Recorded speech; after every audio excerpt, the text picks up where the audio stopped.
గుంటూరు జిల్లాలో ఒకప్పుడు తెనాలి, చెంపూరుపేట,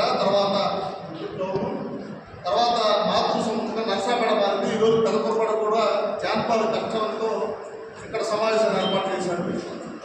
మాణిక్యరావు కానీ, మన చంద్ర కానీ, మన రాజశేఖర్ కానీ, సుధాకర్ కానీ అందరి సమిష్టి కృషితో ఈ సమావేశాన్ని ఏర్పాటు చేశారు.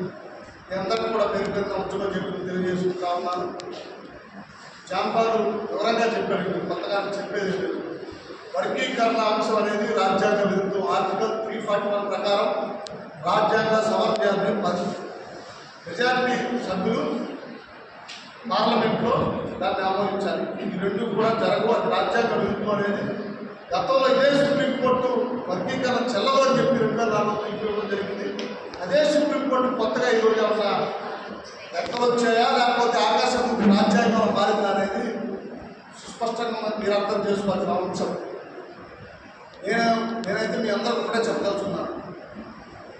మాల సామాజిక వర్గాన్ని ప్రతి రాజకీయ పార్టీ కూడా ఓటు బ్యాంక్ రాజకీయంగా వాడుకోలు వదిలేస్తూ ఉంది.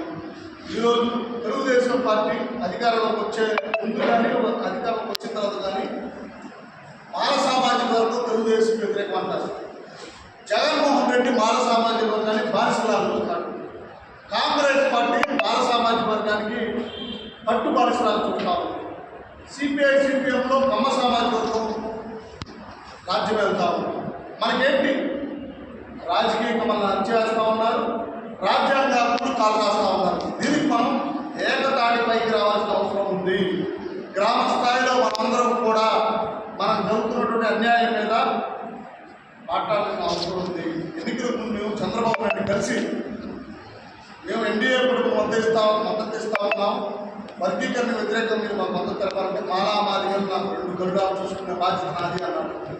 ఈరోజు జిల్లాల వారీగా వర్గీకరణ చేస్తా అంటాడు చంద్రబాబు నాయుడు గారిని. కానీ జగన్మోహన్ రెడ్డి గారు ఒకటే అడుగుతా ఉన్నా నేను, ఇది ఇంట్లో కుటుంబ విషయం కాదు, ఇది డాక్టర్ బాబాసాహెబ్ అంబేద్కర్ రాజ్యాంగ హక్కులు కాపాడవలసిన బాధ్యత మా మీద ఉంది. ఈరోజు వర్గీకరణ క్రిమినల్ అనేది ఒకరికి ఉద్యోగం వస్తే ఇంకో ఇంట్లో అదే ఉద్యోగం పొందకూడదా? మరి చంద్రబాబు నాయుడు నీ ఇంట్లో నీకు ముఖ్యమంత్రి పదవి, నీ ఇంట్లో నీ కొడుక్కి మంత్రి పదవి, నీ ఇంట్లో నీ పురంధేశ్వరికి పదవి, నీ కుటుంబంలో ఇన్ని పదవులా? జగన్మోహన్ రెడ్డి ఈరోజు నీ పార్లమెంట్ సభ్యు పదవి, నీ చెల్లికేమో కాంగ్రెస్ పార్టీ రాష్ట్రాధ్యక్ష పదవి, నీ కుటుంబంలో పదవులు ఉండొచ్చు. కానీ మా దళితుల్లో మాత్రం ప్రివిలేజ్ కావాలా అంటే రాజ్యాంగం అనేది మీకే సొంతమా? దీన్ని తీవ్రంగా ఖండిస్తా ఉన్నా. నరేంద్ర మోడీ అధికారంలోకి వచ్చిన దగ్గర నుంచి కూడా ఎస్సీ ఎస్టీల పట్ల వివక్ష చూపుతూనే ఉన్నాడు. ఈరోజు గత సంవత్సరం చూసుకుంటే ఎస్సీ ఎస్టీ రిజర్వేషన్ ఎత్తేసి కుట్ర చేశాడు. ఇప్పుడు చూస్తే దేశంలో ఏ అంశం ప్రధానంగా లేకుండా ఈరోజు ఎస్సీ వర్గీకరణ అంశాన్ని ముందుకు తీసుకొచ్చి మాట్లాడుతూ ఉన్నాడు. ఖబర్దార్ నరేంద్ర మోడీ. చంద్రబాబు నాయుడు గారు మేము నీకు మద్దతు తెలిపింది ఎందుకంటే నిజంగా ఎస్సీ ఎస్టీల వివక్ష జరిగింది. జగన్మోహన్ రెడ్డి అధికారంలో ఉంటే 27 సంక్షేమ పథకాలు రద్దు చేశావు, అంబేద్కర్ గారు పేరు తీసేసి జగనన్న చేసి పథకం తీసుకొచ్చావు. ఇవన్నీ మీరు రద్దు చేసి మళ్ళా తిరిగి అంబేద్కర్ గారు పేరు పెట్టి 27 సంక్షేమ పథకాలు ప్రవర్తిస్తారంటే మీకు ఆ రోజు మద్దతు తెలిపాము. మా పదవులు శాస్త్రం కాదు, వ్యక్తిత్వం డాక్టర్ బాబాసాహెబ్ అంబేద్కర్ రాజ్యాంగాన్ని కాపాడుకునే భాగంగా మేము పనిచేయడానికి సిద్ధంగా ఉన్నాం. మీ పదవులు అవసరం లేదు, ఈ ప్రభుత్వానికి మద్దతు చేయాల్సిన అవసరం కూడా లేదు. రాజ్యాంగ హక్కులు మేము కాపాడుకునేందుకు ముందుకు ఉంటామని చెప్పి ఈ సందర్భంగా తెలియజేస్తా ఉన్నాం. మాట్లాడితే రిజర్వేషన్ గురించి మాట్లాడతారు, వర్గీకరణ విషయం మాట్లాడతారు. మన వాళ్ళకేమో చలం లేదు.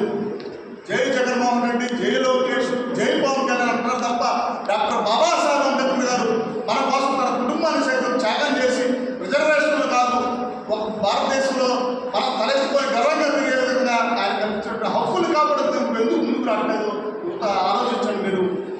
చాలా బాధాకరం. గ్రామాల్లో ఈరోజు కూడా అంబేద్కర్ గారు రాజ్యాంగం పట్ల అవగాహన లేదంటే చాలా సిగ్గుచేటు. ఈరోజు అంబేద్కర్ విగ్రహాలుగా కావాలని పర్మిషన్ చెబుతున్నారు. ఇన్ని మాలపల్లెల్లో రాజశేఖర రెడ్డి విగ్రహాలు, ఎన్టీఆర్ విగ్రహాలు ఎందుకు పెడతారు? అరే మీకు సిగ్గుంటే మీ కమ్మపల్లిలో, రెడ్డిపల్లిలో పెట్టుకోండి. మా మాలపల్లిలో, మా మాదిరిపల్లిలో మీ విగ్రహాలు ఎందుకు? మీరు ఏం చేశారు? మాకు ఏ రిజర్వేషన్ కల్పించారు? ఈరోజు అంబేద్కర్ గారిని వర్గానికో ఒక మతానికో పరిమితం చేస్తూ ఉన్నారు. ఈరోజు ఐక్యరాజ్య సమితి గారు ప్రపంచవ్యాప్తంగా డాక్టర్ బాబాసాహెబ్ అంబేద్కర్ వచ్చినటువంటి రాజ్యాంగం పట్ల నుంచి గర్వంగా భారత రాజ్యాంగాన్ని అమలుపరచండి, ఆ రాజ్యాంగాన్ని గౌరవించండి అని ఐక్యరాజ్య సమితిలో కూడా అంబేద్కర్ గారు విగ్రహాలు పెట్టి అంబేద్కర్ జయంతులు చేస్తూ ఉంటే ఆంధ్రప్రదేశ్లో అంబేద్కర్ గారు వేలు ఎదుర్కొంటున్నారు. ఆయన విగ్రహాలు పెట్టుకుంటారు. నిన్న వాడు సొంత రఘురామకృష్ణారు అంత కుల అహంకారంతో అంబేద్కర్ గారి ఎక్సిట్ చేస్తే రాష్ట్ర వ్యాప్తంగా మానవ సంఘాలు ఎందుకు మాట్లాడతలేదు? మానవులకే పరిమితం అంబేద్కర్ 59 ఉపకులాలకి సమాన రాజ్యాంగ హక్కులు కల్పించాడు డాక్టర్ బాబాసాహెబ్ అంబేద్కర్ గారు. ఎవడో శ్లోకాలు మీరు చెప్పిన మందాకృష్ణ మాదిక్ కానీ చలచంద్రరావు గారు కానీ అన్ని కులాల గురించి మాట్లాడారా? డాక్టర్ బాబాసాహెబ్ అంబేద్కర్ గారు అణగారి వర్గాల ఉన్నత వర్గాల్లో ఉన్న కులాలు కూడా పేదవారికి రిజర్వేషన్ కల్పించాడు మహోన్నత వ్యక్తి డాక్టర్ బాబాసాహెబ్ అంబేద్కర్ గారు. ఆయన ఒక మాల కులానికే రాజ్యాంగం రచించాడా? ఒక మాల కులానికే హక్కులు కల్పించాడా? ఈరోజు క్రిమినల్ అనేది రిజర్వేషన్ పెట్టేసి కుటుంబ భాగం. దాన్ని మనం కాపాడుకోకుండా రానున్న రోజుల్లో భవిష్యత్ తరాలకి మన పిల్లలకి అన్యాయం చేసుకుని అవుతాం. ఇదేం కాదు, ఈరోజు చంద్రబాబు నాయుడు, రేవంత్ రెడ్డి గారు, కిషన్ రెడ్డి గారు వారి ఇంట్లో సమస్య కాదు. ఇది రాజ్యాంగం ముట్టుకుంటే వాళ్ళు వాడి మసైలు పొందడం ఒక రాజ్యాంగాన్ని ఎవరికి లేదు. సుప్రీంకోర్టు న్యాయ వ్యవస్థ ద్వారా రాజ్యాంగాన్ని మార్చాలని కుట్ర చేస్తూ ఉన్నారు. అది మనం క్రిమినల్ విధానం మీద రాజ్యాంగ పరంగా సుప్రీంకోర్టు ద్వారా మనం పోరాటం చేస్తూనే ప్రజా వ్యవస్థలో మనం